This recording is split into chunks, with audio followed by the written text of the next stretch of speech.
ARESxGOD here. Now, before we get into talking about Vanitas, I just want to say thank you. We hit 100 subs on YouTube. It might not be a lot, but to me it is. So, thank you very much for tuning into the videos and just being here, hearing me talk about anime, or mostly just talk way too much. So, thank you again.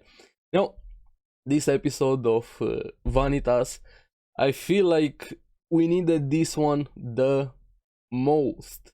Finally getting into the meat of the things, so to say, with the past literally coming back after Vanitas to get some answers, and it feels we are getting into the heavy past stuff. Hopefully we're gonna get some answers about Vanitas, but also on the same lines, there's a lot of pain in this episode. We finally found out more about Domi and everything she has struggled with, especially with what happened in her past. So let's get into it and talk about it.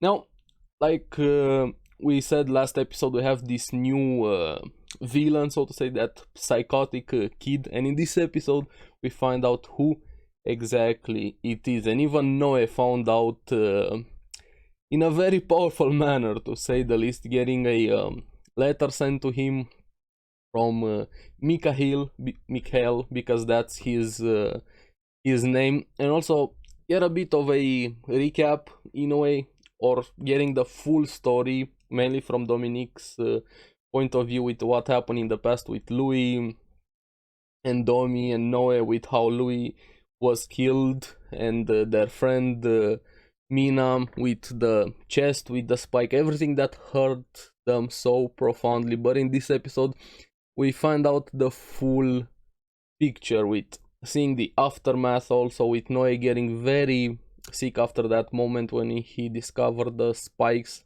and what those spikes meant, with Louis only wanted to die and just kept building those spikes. Domi having so much guilt. It was insane how much guilt Domi has put on herself for what happened to Louis, blaming herself for that one, also blaming herself for Noe being in that condition. And I really wanna slap Veronica. Really, Veronica being Domi's sister, I really wanna slap her after that moment, coming in when Domi was grieving near Noe's bed. Asked her, "Don't you feel anything that your brother died?" And she was like, "No, I never had a brother. He should have died when the moment he was born." Like, whoa, I wanna slap you so much. What? But then we find out why exactly she said what she said. Doesn't excuse it. I still wanna slap her so much. And she started laughing at Domi, because Domi didn't knew. We find out that Louis was her twin, and apparently twins are a misfortune in the vampire world. So the family chose only one to keep it, so to say, and their grandfather, the teacher. And I have so many questions about that dude. It's not even funny. I really want to know so much about him. He said it would be a shame for him to die, and he took Louis in. In a way, he saved his life, even though he ended up being the one that killed him. But this is also amplified enormously Domi's feelings of guilt and survivor's guilt. Why did they choose me? And Veronica, again, I really want to slap you. He just said maybe on a whim. Veronica, you're testing me over there. And it even hurt her even more, because we see that scene again when they're spending the night together. That was a poor choice of word, when they were sleeping, and Domi saying, "I envy you, I wanna spend our time here forever." And that face he made, I was a bit confused during that episode. Why would he make that face when she just says something so innocent and sweet, enjoying the moment? But we didn't have the full context. He was the unwanted child that was tossed aside literally without any reason, just a superstition, basically. and it hurt her even more, blaming herself for saying that to him. And what happened next, it felt like everything was just punching Domi in the face one after the other. Every reveal, everything that happened, even when Noe woke up, even though he was fully confused, still not feeling well, it was like a fever dream for him. He saw Domi, and she looked like Louis and started saying, "Louis, I had a dream, I thought you died," hugging him, just kept referring to Domi as Louis. From then on, she started having a complex, thinking that even Noe would have wanted Louis to survive. Noe, you also think Louis should have been chosen. She fully went into depression, like a shell of her former self. She started cutting her hair, trying to look like Louis, and we'll get a bit more to that. But in the present, we had Domi and Dante looking for Jan. I like the comment by Dante saying, "Don't you think it would be better for you if Jan and Vanitas actually get together?" Referring to her, and she blasts you so much. She's so cute when she's feeling flustered. The Domi is super cute. But this was also the moment she met into Mikhail, or actually bumped into Mikhail, literally. And he kind of had this extra sense in a way, because he could feel that inside Domi was very sad and crying. And he's a complete psychopath, honestly. From what I've seen, even in previous episodes, this episode feels like that psychotic dude that can manipulate people quite easily. But that's not the reveal, the biggest reveal in this episode, and they were alluding to it even with the blue moon behind him. And Domi kind of broke down in front of Mikhail. I don't know if he used the book, and we'll get to that, or she just, I don't know how he has this influence on people. Amelia rushing over to tell Vanitas about what Noe was doing with Domi, everything that was happening. And we have Noe going in to meet with Mikhail. He tried to attack instantly. Mikhail also is able to control automatons for some reason. It's not just his arm that we've seen him have, but from here on things got a million times more interesting, and this is why I keep saying this was the episode we needed, or the beginning of what we needed to know, because Vanitas knows Mikhail, and I actually got shocked and visibly scared that he was alive. Okay, things are ramping up, getting more interesting. They're even saying he's alive. But then it swaps back in the circus with Noe and Mikhail, and he has a book of Vanitas, literally the same one. He's able to subdue Noe very easily, and he goes on from there. Vanitas is his big brother, so he's the person who is always saw in the flashbacks when we saw the Blue Moon Vampire taking care of Vanitas. There was always that one person. I was never sure who it was, but in this case it's Mikhail, and my mind just went, okay, now I have a million more questions after this episode.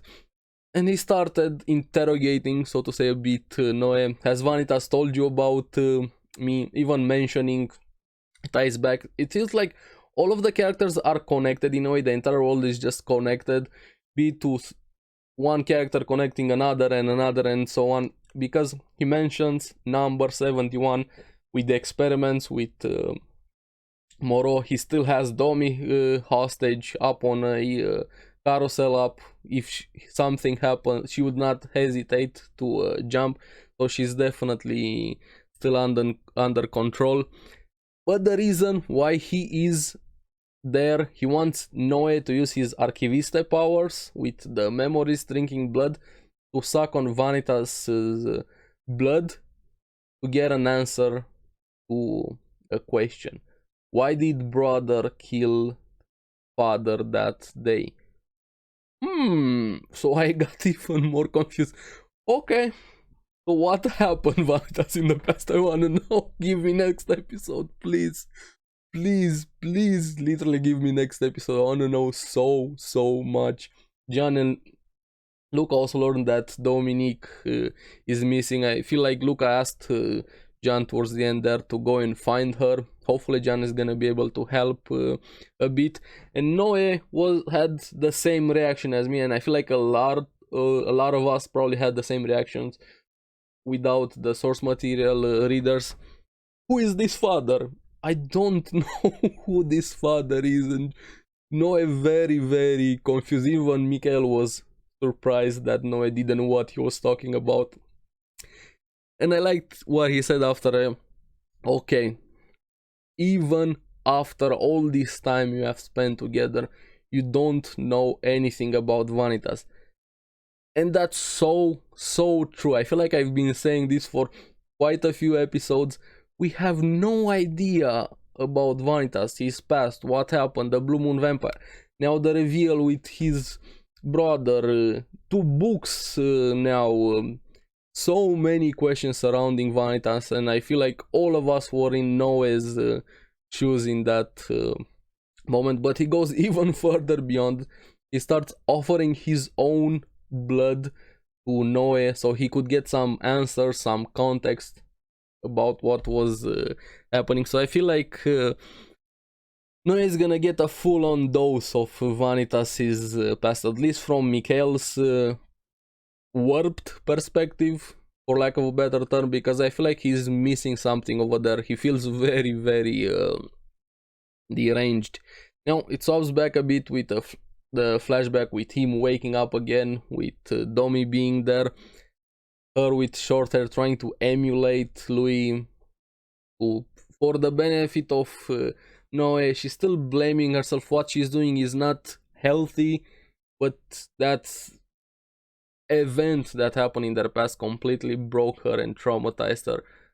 I really hope she's gonna be able to get a bit over it, not forget her, because that's not possible, and both of them start to heal a bit, but that's probably a bit far into the future. And even from that moment on, Noe deciding to do everything he can to protect Domi, having probably not to the same level, but also feeling very guilty about what happened. I don't know if he realized what he did then when he referred to her as Domi, but he's willing to sacrifice his life to protect her. I really hope they end up together. Now we have Mikael literally undressing. It felt like a Shota moment over there.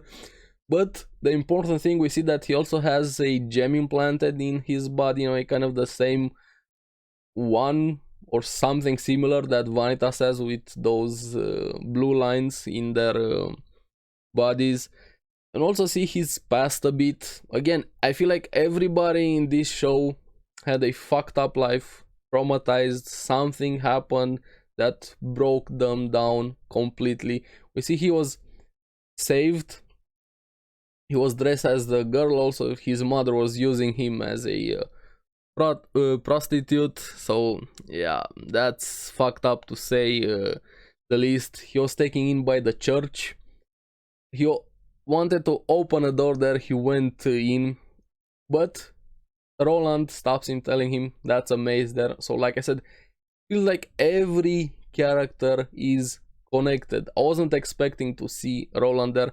So it was back then when they saved some of the kids from Moro. He bonded a bit with Roland and started playing with referring to him as a mommy. He felt like a really innocent kid, but also very confused, even confused about the vampire, what the vampire was doing to his mother, saying that the vampire saved his mother. Even his mother used to beat him. Just complete fucked up past. It's like every character. Do we have a character, like one of the major characters that we have so far, that doesn't have a trauma in their past in this series? Roland again starting to be Roland. Oliver having to scream at him to tone it down. Man, I love Roland even more, honestly, with each episode. But unfortunately, they get distracted, and Moro grabs Mikhail again. And that was the moment when Mikhail and Vanitas meet. Moro tasking Vanitas to take care of Mikhail. So yeah, very interesting episode, but I feel it was just that bait to get you back. Not bait, because I'm very hooked on the series, but we're finally getting into the overarching plot, the main story with Vanitas, his past. I've been wanting this for so many episodes, and Mikhail being here, being the door or busting open the door to the past. I can't wait for next week. I'm so excited. We had last episode, I was laughing my ass off, and this one I just couldn't blink. Give me more, give me more. I'm having so much fun with Vanitas. But now I'm curious what you guys thought about the episode, the reveal with Mikhail, the past, Domi, more and more pain. So let me know down in the comments below what you guys thought about the episode. What was your favorite moment? And again, thank you for 100 subscribers. And as always, remember to like and subscribe, helps me quite a lot, and you guys get the latest videos on the series that I follow. So keep enjoying Vanitas. I can't wait for next week. I'll see you in the next one. Bye bye.